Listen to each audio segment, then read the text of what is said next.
আসসালামু আলাইকুম।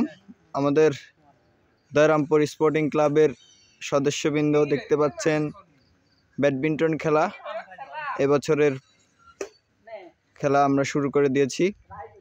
আপনারা যারা আশেপাশে আছেন আমাদের মাঠে চলে আসবেন খেলতে, যাদের খেলতে মন চাবে কোনো সমস্যা নাই, সময় করে আপনারা চলে আসবেন। আমাদের দয়রামপুর স্পোর্টিং ক্লাবের মাঠটা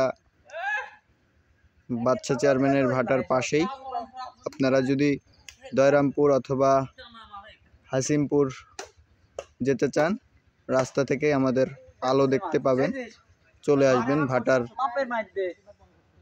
পূর্ব প্রান্তে। দয়রামপুর স্পোর্টিং ক্লাবের খেলোয়াড় বৃন্দ আছে এখানে, রাজু, সাব্বির, কায়ুম, পারভেজ, সাব্বির মালিথা এবং আমি রাখু। খুবই পরিশ্রম করে এই মাঠটা বানানো হয়েছে। আমরা খেলা শুরু করে দিয়েছি। ব্যাডমিন্টন খেলায় সবচেয়ে ব্যয়বহুল খেলা, দেখতেই পাচ্ছেন যে নেট, ফেদার এবং কোর্টের জন্য যে ফিতা সবকিছুই ব্যবস্থা করা লাগে এবং কারেন্ট বিল তো আছেই।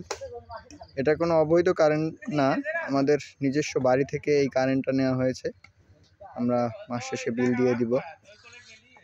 আপনারা যারা খেলতে চান আপনারা আশেপাশ থেকে গোপকগ্রাম, মহেন্দ্রপুর থেকে হাসিমপুর এবং কুমারখালী থানার আশেপাশে যারা আছেন সবাই আমাদের মাঠে খেলতে চলে আসবেন। আমরা যদি খেলাটা সুন্দরভাবে আয়োজন করতে পারি তাহলে আমরা এখানে ব্যাডমিন্টনের একটা টুর্নামেন্টেরও আয়োজন করব, সেই চিন্তাধারায় আছি আমরা। ঠিক আছে, ধন্যবাদ সবাইকে।